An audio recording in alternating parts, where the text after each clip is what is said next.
Նախ ասեմ, որ Կոստան Զայրյանը հայ երևի ամենամեծ գրողն է, նա համաշխարհային գրող է, միջազգային, տիեզերական։ Կոստան Զայրյանի նման ոչ մեկը Հայաստան չի նկարագրել, հայկական լեռնաշխարհ, Արարատյան երկիր ոչ ոքի չի նկարագրել։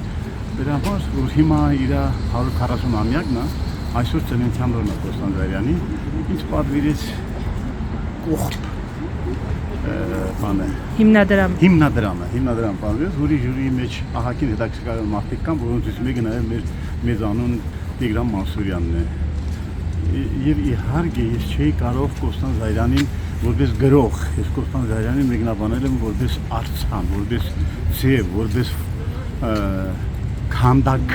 քանդակային մտածողություն։ Եվ նրա թողած աշխատությունները, որ գրքերը կան, ինք կոչվում է նավը լեռան վրա, այդպիսի պայմանական բան են դրել, վերնագիր են դրել։ Դե բազմաթիվ էսքիզներ, որոնցից մեկը օրինակ այն ունեմ երկու հատ Կոստան Զայրյաններն են,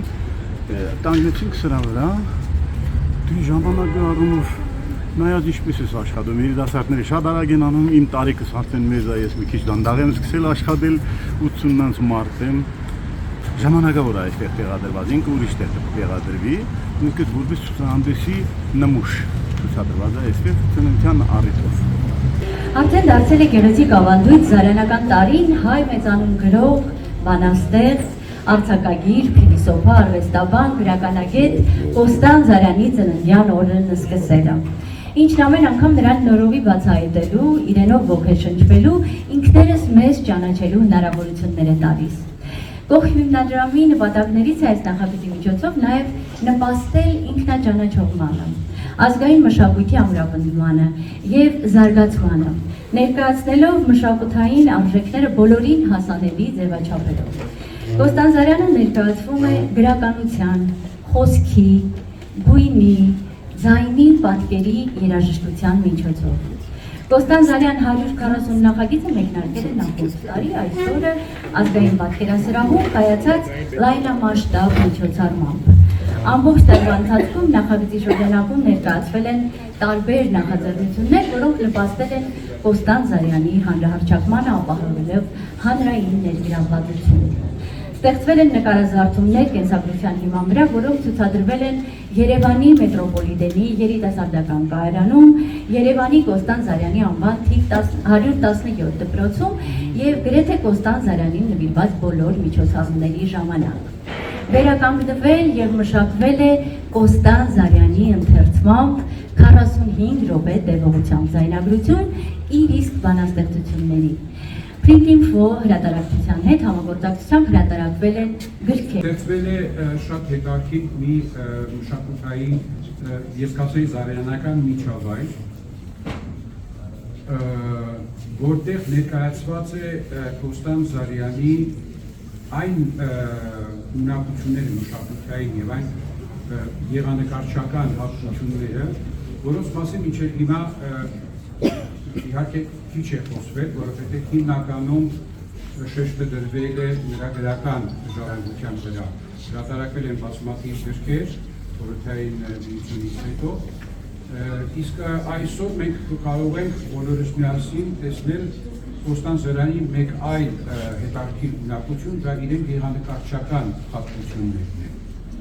Եվ քանի որ ամեն միջավայր չի կարող ինքնուրույն գոյություն ունենալ եւ պետք է նաեւ մարդիկ, որոնք որ ուրեմն ամփոփեն այս ամեն ինչը, նպատակահարմար գտանք նաեւ կողմի հետ ընդհանրացնել մի քիչ այս գեղագիտական տեսակետը Կոստան Զարյանի եւ ներգրավել նաեւ իրեն ընտանիքի անդամներին, որովհետեւ ինչպես գիտեք, առաջին կինը Թափուհի Շահնազարը,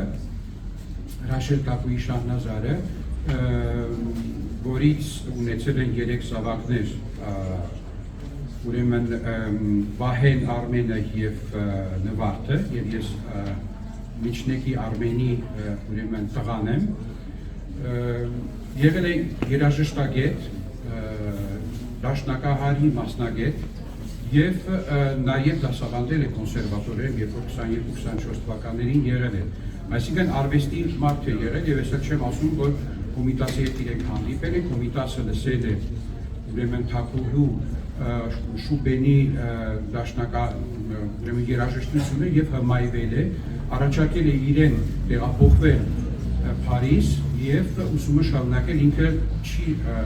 թողել Կոստանին եւ մնացել է Կոստանի եւ ընտանիքի հետ միասին։ Երկրորդ շատ հետաքրքիր երևույթը, որ ցուցահանդեսում մենք փորձեցինք ուրեմն ներկայացնել, դա Կոստան Զարյանի երկրորդ կնոջ Ֆրանսիս Բրուքսի համագործակցությունն է մեծ բանաստեղծի հետ։ Ինչպես գիտեք, Ֆրանսիս Բրուքսը ինքը ազգությամբ ամերիկուհի է, պրոֆեսիոնալ նկարիչ է, շատ հետաքրքիր նկարիչ է, եւ իրենց միությունից ծնվում է նաեւ 4-րդ զավակը Կոստան Զարանից, որը Հովանն է 1930 թվականին ինքը Շվեյցարիայում է ապրում եւ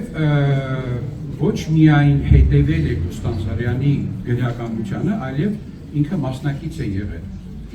Ցուցահանդեսում մի փոքր ուրեմն պատի վրա դուք կգտնեք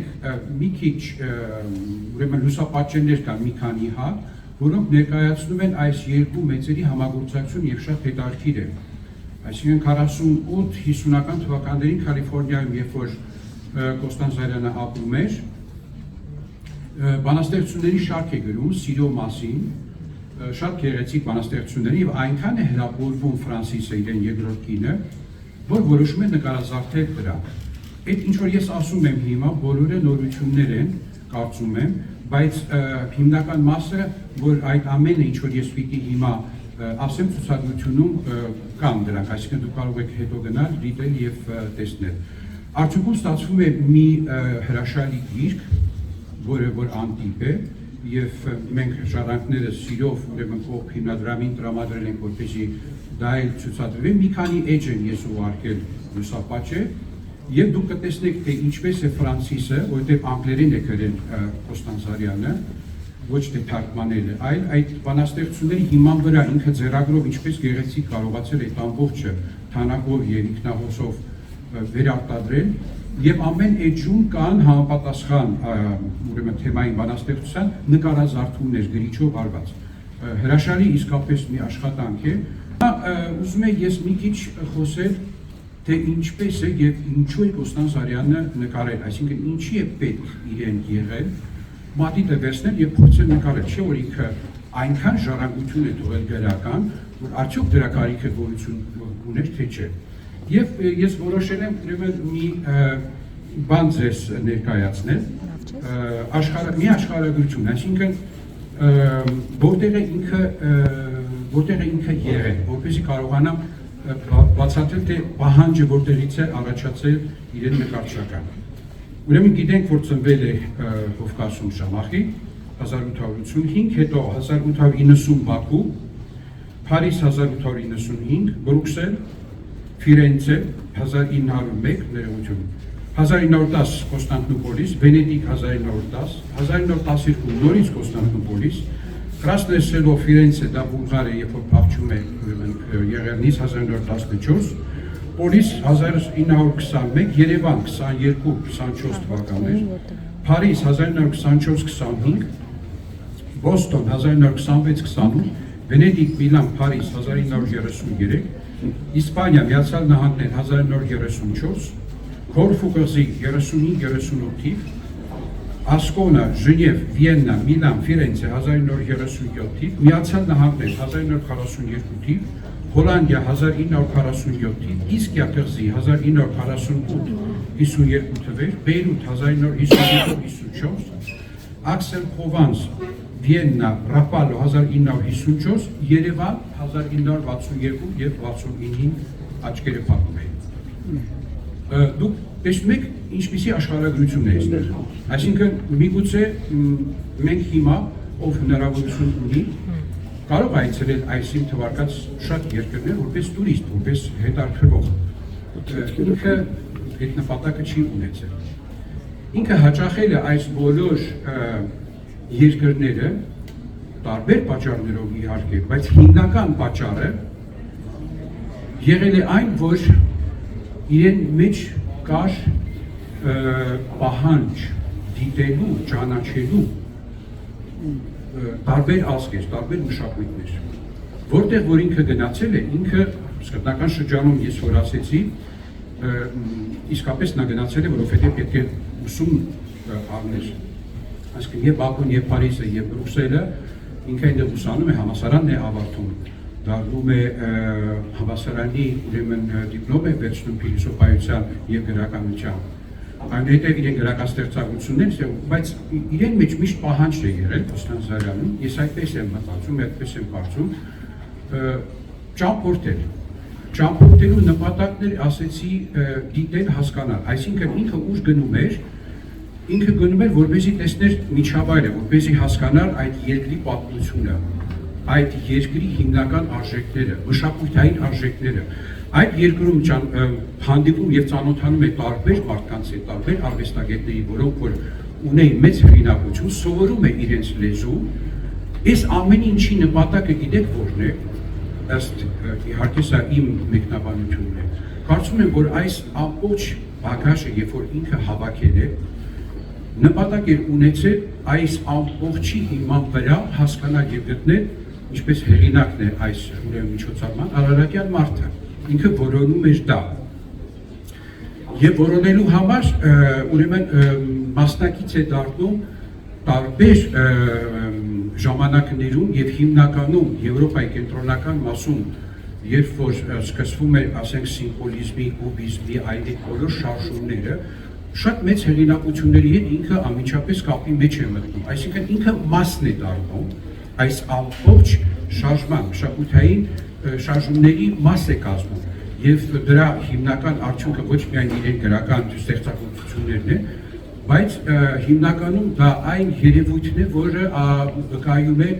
իրեն կողմից հիմնադրված տարբեր ուրեմն ամսագրերի եւ ուղղությունների, այսինքն ինքը հասկանում է ուղղությունները, գնահատում է, կարողանում է մաս կազմել այդ ուղղությունների, հիմնում է ինքը առանձին մշակութային կենտրոններ եւ հրավիրում է ուրեմն շատ կարևոր մարդկանց դրան, այսինքն սա այն երևույթն է, սա այն նշանն է, որը խոսում է Կոստանդինովյանի ուրեմն քրթական մակարդակի վերաբերյալ 1909 թվականին, երբ որ ինչ պատճառներով նա չխորանա, իրենց ձերբակալել են եւ Բյուխենում բանտ են նստել 1.5 տարի, տեղափոխական իրեն բաների համար, հայացքների համար։ Դուք պատկերացրեք, ես ցուցակը աշխարհագրական կարդացի, մարդ որ այդքան մարդկանց հետ շփվում է, գնում է, տեղափոխվում է, հիմնում է, եւ այլն, ճիշտ է, երիտասարդ է ինքը ամբողջ բանը չէ, բայց ամեն դեպքում 1 տարի ու կես բանտում նստել շատ դժվար է եղել իր համար։ Ինձ մոտ պահպանվել է եւ ես ունեմ այդ տետրը եւ շատ հպարտ եմ, որ այդ տետրը ունեմ։ Ուրեմն ինքը օրագիր է պահել այդ 1.5 տարվա ընթացքում Բյուխենի բանտում։ Այնտեղ ինքը սկսել է նկարել։ Ինքը բանաստեղծությունները գրել հիմնականում երևի 90%-ը հետեւի ռուսերեն է, որտեղ ինքը ռուսական կրթություն ուներ, չնայած ֆրանսերենը շատ լավ արդեն տիրապետում էր այդ ժամանակին 1908-9 թվականներին։ Այդտեղ արդեն ուրեմն երևում է Կոստանդինովյանի նկարչական դիրքորոշումը, այսինքն ինքը այնպիսի բաներ է նկարել, ոչ միայն ասենք իրեն խուցը, ինչպես է որտեղ է անկողին է, որտեղ է պետքարանը, ինչպես է տուրը, ինչպես է ճաղասկը, նորմալ որ մենք կարող ենք պատկերացնել, երևակայական բաներ է նկարել, եւ այնտեղ մարդը հասկանում է, որ եթե դու հնարավորություն չունես գրադարան ունենալու, դիսկ ունենալու, բանտում նստած ես, ինչ պիտի անես, պիտի քո ներսի եղած բոլոր էներգիան արվեստագիտական տարբեր ձևերով, չէ, այսինքն կարող ես երգել, կարող ես երաժշտություն է գրել, նոտաներ կան այդ տեքստի մեջ, այսինքն ինքը դրսևորում է եւ արտահայտում է իրեն բոլոր ներքին հուզումներից պահերը, մատիտի նկարչություն մատիտ է ունեցել միայն եւ շատ հրաշալի նկարներ է արել։ Բարեկամներ,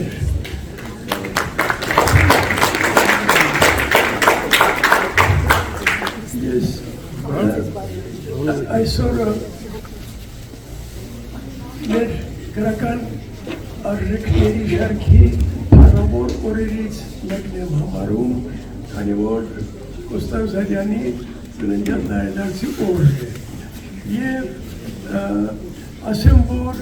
այս իրադարձությունների շարքը, որ հիմա գոյացել է Կոստանդինովյանի գրականության եւ անձի շուրջը, եղել է տարիներ շարունակ մի տեսակ երկրորդ, երրորդ շարքում, երկրորդ պլանի, ինչպես ասում են։ Եվ հիմա է, որ Կոստան Զարյանը այսպիսի հնչողություն է ձեռք բերում արձան իր գործերի գնահատման նոր համակարգ, նոր հայացք ամբողջ իր արժեքային ստեղծագործությանը եւ սա այնքան ուրախացնող է։ Ճիշտ է, որ կողքի բակում էր ապրում, այնտեղ քիչ վերև եւ Արազարյանը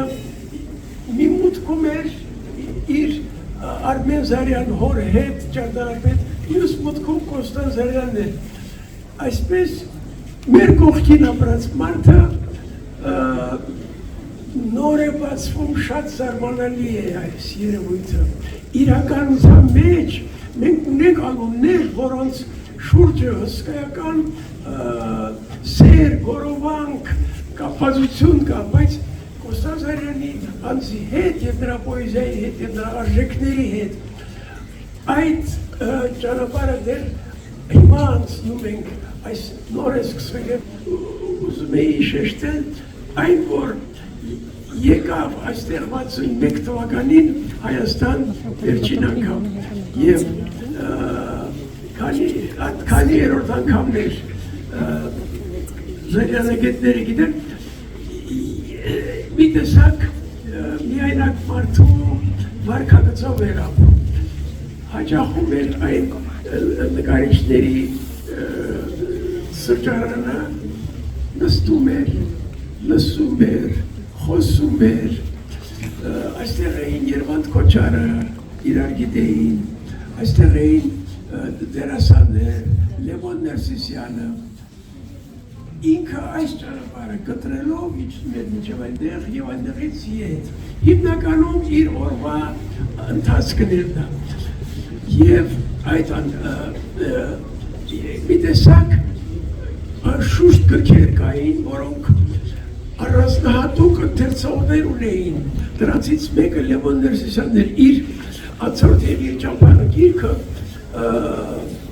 մշտապես Լևոնի գրասեղանին էր, դա իր ամենասիրելի հարազատ գրքերից մեկն էր։ Գիտեք, սա իրականություն է 60-ականները, Սովետը ամբողջ զորությամբ աշխատում էր եւ ամեն մի այլախոհական դրսևորում, արտահայտություն, գիրք, գործ անմիջապես ստանում էր մի ուրիշ իմաստ նրանց համար, ովքեր հետևում էին այս արժեքներին եւ նրանց համար, ովքեր հետևում էին սրան, որ սրանք չտարածվեն, կյանքի չկոչվեն, այս շրջանն էր, որ եկավ ինքը Կոստան Զարյանը Հայաստան։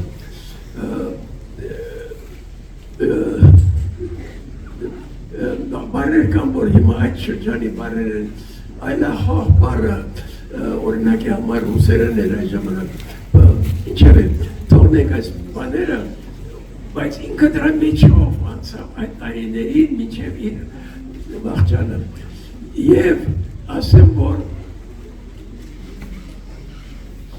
61-ին ես իրեն ճանաչեցի, 62-ին իրեն ճանաչեցի, 1962-ին եղավ այնպես, որ Երգեոնի կոնցերտ էի գրել եւ կոմպոզիտորների միությունում Երգեոնի կոնցերտ նոր էին դրել, եղավ առաջի կատարումը, ես մի քանի հյուրեր ունեի եւ չգիտեմ ինչպես եղավ, ներկա էր այնտեղ Կոստան Զարյանը, մենք միասին քայլելով մտանք դահլիճ, նստած էր 4-5 մարդեր ընդամենը